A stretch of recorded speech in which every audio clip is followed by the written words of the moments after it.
In 1942, a French-Algerian writer published a short philosophical essay that opens with one of the most startling sentences in the history of philosophy. "There is only one truly serious philosophical problem," he wrote, "and that is suicide." Judging whether life is or is not worth living amounts to answering the fundamental question of philosophy. Albert Camus was not being dramatic for effect. He meant it with complete precision. Before you ask any other question about ethics, knowledge, or politics, you have to answer one question first. Given that the universe offers no built-in meaning, no voice explaining why any of this exists, is it still worth getting out of bed tomorrow? Everything else in philosophy, Camus argued, is secondary to that question, because nothing else matters if the answer turns out to be no. This essay was called The Myth of Sisyphus, and to understand it properly, and to understand what the Bible actually says in response to it, you have to start with the specific problem Camus believed he had identified, because most people who reference Camus casually misunderstand what he was actually claiming. Camus was not simply saying that life is meaningless. What he identified was a collision. On one side sits the human being, a creature that cannot stop asking why, that demands explanation, clarity, and purpose, the way the lungs demand air. On the other side sits the universe itself, which Camus describes as fundamentally silent. It does not answer. It does not explain itself. It simply continues, indifferent to the question being asked of it. Camus called the experience that results from this collision the absurd, not absurd in the sense of silly, but absurd in the older sense, a complete mismatch between a question and the conditions of the world in which it is being asked. Camus then examines the two most common human responses to this collision and rejects both of them. The first is physical suicide, ending the confrontation by ending the life having it. He rejects this immediately as a non-answer. Since it does not resolve the absurd, it only stops experiencing it. The second he calls philosophical suicide, and this is the part of his argument that matters most for what we are about to explain, because Camus specifically names religious faith as an example of it. He examines Soren Kierkegaard directly and accuses him of taking what he calls a leap, choosing belief in a transcendent meaning, a God, a structure behind the silence, not because the evidence demands it, but because the alternative feels unbearable. Camus considered this just as much an evasion as suicide, closing your eyes to half of the problem and calling the silence a voice. So Camus proposes a third option, which he calls revolt. You cannot make the absurd disappear, you cannot argue your way out of it, and according to Camus, you cannot believe your way out of it either. What you can do is refuse to look away from it while choosing, repeatedly and deliberately, to live anyway, fully, without illusion. This is where Camus introduces Sisyphus, the king condemned by the Greek gods to push a boulder up a mountain for eternity, watching it roll back down every time he nears the top, forced to begin again, forever, with no possibility of completion. Camus asks his reader to imagine the moment Sisyphus walks back down to begin the cycle again, calling that moment of full awareness the moment of consciousness. His famous closing line is that one must imagine Sisyphus happy, not because the task has become meaningful, but because Sisyphus has claimed ownership of his fate by refusing to be crushed by its absurdity. In the same essay, before he ever reaches Sisyphus, Camus describes other figures he considers absurd heroes, people who live with full intensity inside a world they know offers no final justification. He points to the actor who lives fully inside dozens of different lives on stage, knowing none of them will last beyond the performance, and to the figure he calls the conqueror, who throws himself completely into a cause in history while knowing history itself offers no guarantee that any cause will be remembered, or that any victory will mean anything beyond the moment it is won. In every case, the absurd hero Camus describes is someone who refuses both the comfort of pretending the universe answers their questions and the despair of giving up entirely. The common thread is intensity without illusion. Full engagement with life paired with the constant awareness that no one is watching from beyond the stage to make the performance matter. It is worth remembering where Camus was writing from when he reached that conclusion. He had grown up in real poverty in French Algeria, lost his father before he could remember him, and wrote much of his major work during the Nazi occupation of France, surrounded by exactly the kind of senseless suffering that makes the question of meaning feel less like an academic exercise and more like a daily emergency. His philosophy was never produced in comfort. That matters, because it means his diagnosis of the absurd deserves to be taken seriously, rather than dismissed as the complaint of someone who had never suffered enough to understand hope. Now we can explain what the Bible actually says about this same problem. And the honest answer begins in a place most people do not expect, inside the Old Testament itself, in a book that diagnoses almost the identical condition roughly 2,400 years before Camus was born. The book of Ecclesiastes opens with the Hebrew word hevel, vapor of vapors. The preacher says, "Everything is vapor. Breathe out on a cold morning, and watch the visible cloud in front of your face disappear before you can hold its shape."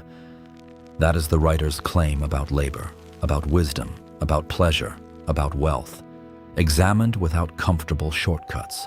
In chapter 2, he writes that he hated life, because the work done under the sun was grievous to him, for all is vapor and a chasing after wind.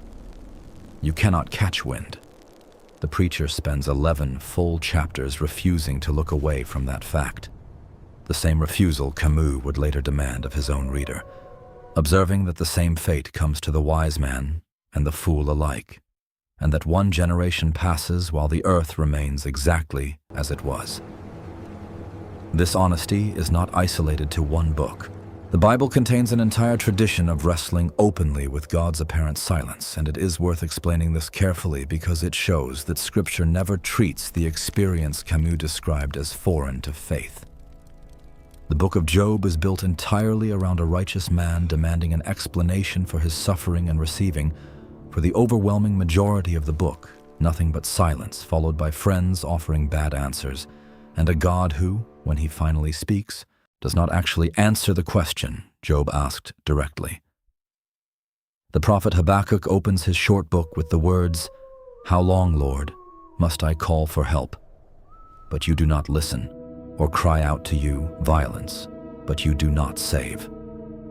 Psalm 13 asks how long the Lord will hide his face. Forever. These are not isolated outbursts quickly corrected elsewhere. They are preserved word for word inside Scripture, which tells you that the biblical writers did not consider the experience of divine silence to be evidence against meaning. They considered it a genuine and recurring feature of faith itself, one that had to be lived inside honestly rather than argued away. But the Bible does not stop at diagnosing the futility. It also explains where the futility came from in the first place. And this is a piece of the puzzle Camus never had access to, because it requires the opening chapters of Genesis. After Adam and Eve's disobedience in the garden, God tells Adam that the ground itself is now cursed because of him, that it will produce thorns and thistles, and that he will eat his food only through painful labor, by the sweat of his face, until he returns to the dust he was taken from. This is the moment the world becomes the kind of place where a farmer can plant a field and still watch it fail, where labor does not automatically produce fruit, where the relationship between effort and outcome breaks down. This is the textual root of everything Ecclesiastes later observes about chasing after wind, and it is the textual root of the very word Paul uses centuries later in Romans chapter 8, when he writes that creation itself was subjected to futility. Paul is not describing a brand new problem. He is naming the same curse that begins in Genesis 3, explaining that the entire created order has been groaning under it ever since, the way Camus' universe sits in cold, indifferent silence, except that the Bible insists this condition has a beginning and was never the original design.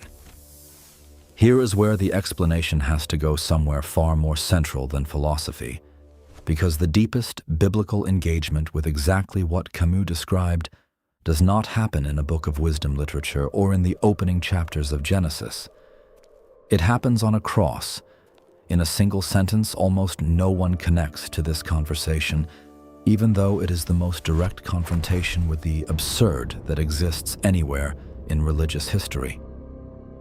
In the Gospel of Matthew, chapter 27, Jesus cries out in a loud voice, "Eli, Eli, lema sabachthani," which Matthew translates for us directly, my God, why have you forsaken me?"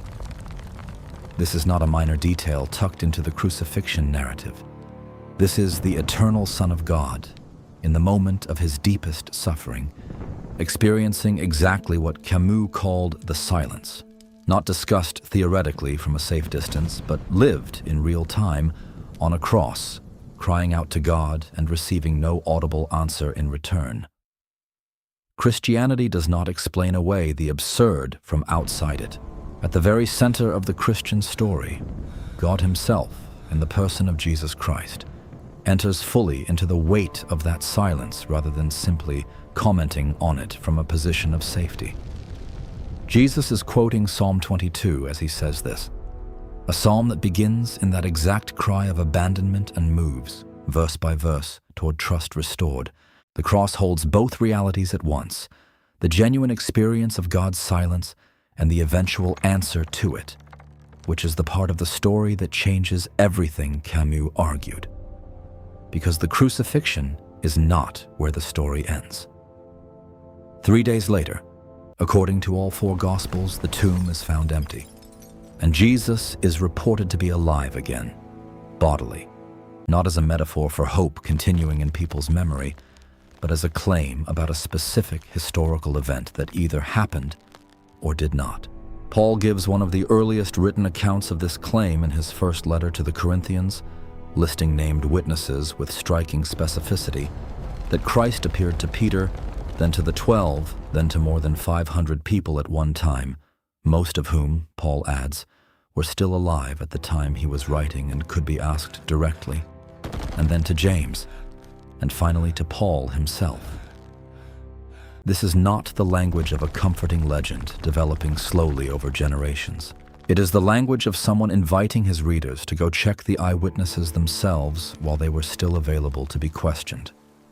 This is where the Bible's answer to Camus becomes different in kind from Camus's own revolt, not just different in conclusion.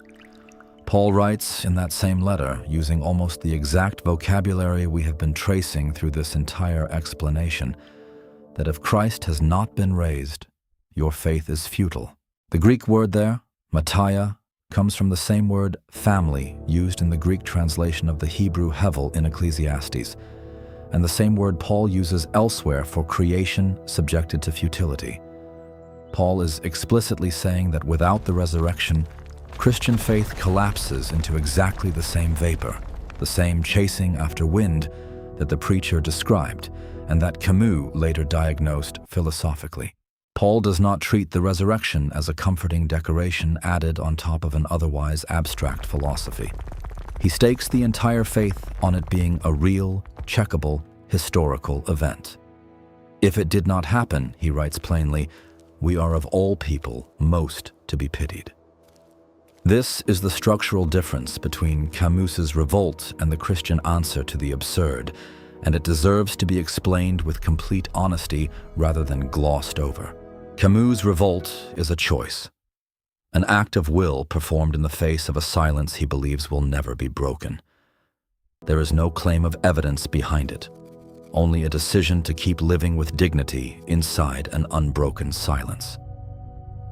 The Christian answer is not simply a different attitude chosen toward that same unbroken silence. It is a claim that the silence was broken at a specific point in history, in a specific body, witnessed by specific people, some of whom were willing to die rather than recant what they said they had seen. Whether or not someone finds that claim convincing is a separate question from understanding what kind of claim it actually is. It is not a psychological reframing technique. It is a historical assertion that changes the meaning of every grave that came before it. This is also why the New Testament writers, who were every bit as familiar with suffering, imprisonment, and unanswered prayer as anyone in human history, do not write the way you would expect people choosing mere revolt to write. Paul, writing from a Roman prison, awaiting possible execution, tells the church in Philippi to rejoice in the Lord always. And again, I say, rejoice. Peter, writing to churches under active persecution, tells them they are filled with an inexpressible and glorious joy, even now, even inside the suffering.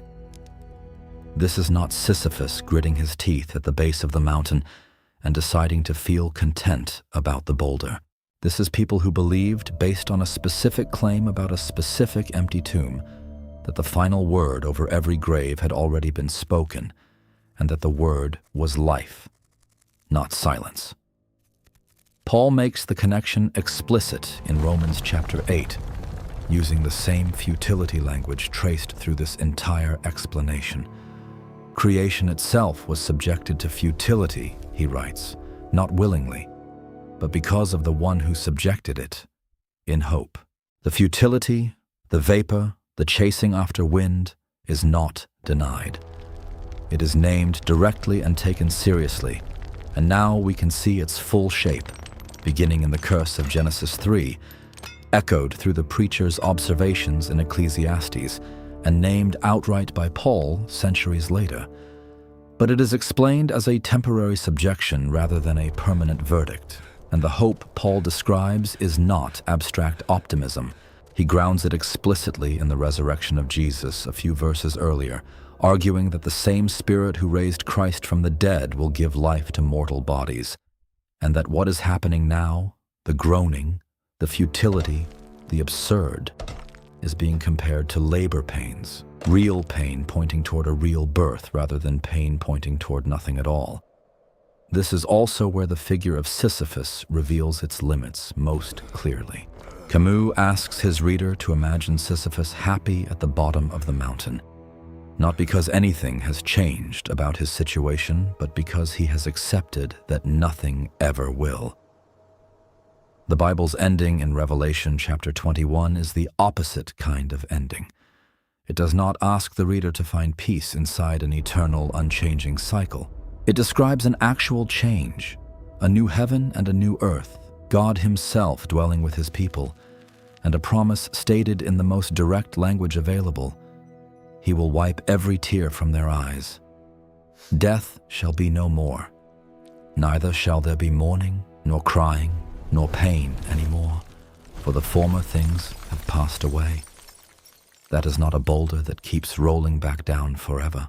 That is a boulder that finally, actually, reaches the top of the mountain and stays there, and a curse beginning all the way back in a garden that finally, actually, comes undone. What this means, practically, for anyone who has genuinely felt what Camus described, the vapor, the chasing after wind, the silence that does not answer when you call into it, is that Christianity does not ask you to pretend that experience away in order to have faith. Scripture itself contains some of the most honest descriptions of that silence ever written, from Job demanding an answer and receiving none for chapter after chapter, to Habakkuk accusing God directly of not listening, to Jesus himself crying out from the cross in the exact words of an abandoned psalmist. The difference is not that people of faith are exempt from the absurd. The difference is the claim, made plainly and historically by the earliest witnesses, named individually and available to be questioned at the time the claim was first written down, that the silence was answered once, decisively, in an empty tomb outside Jerusalem, and that everyone who trusts in that resurrection is promised the same outcome. Not an eternity of pushing the same boulder with a better attitude, but an actual end to the futility itself. Camus would likely call that claim a leap, the very accusation he leveled at Kierkegaard. The honest response is not to deny that it requires trust, but to point out that it is trust resting on a historical event Paul was willing to stake everything on being checkable, not a psychological posture invented to make an unbearable life feel survivable. The real question this leaves you with is not whether either side can be argued to absolute certainty, because neither Camus's revolt nor Paul's resurrection claim can be settled by argument alone. The real question is which one you find yourself actually living as though it were true, on the specific days when the silence feels the loudest, the days that, according to Ecclesiastes, according to Job, according to Camus, and according to the cross itself, eventually come for everyone paying attention.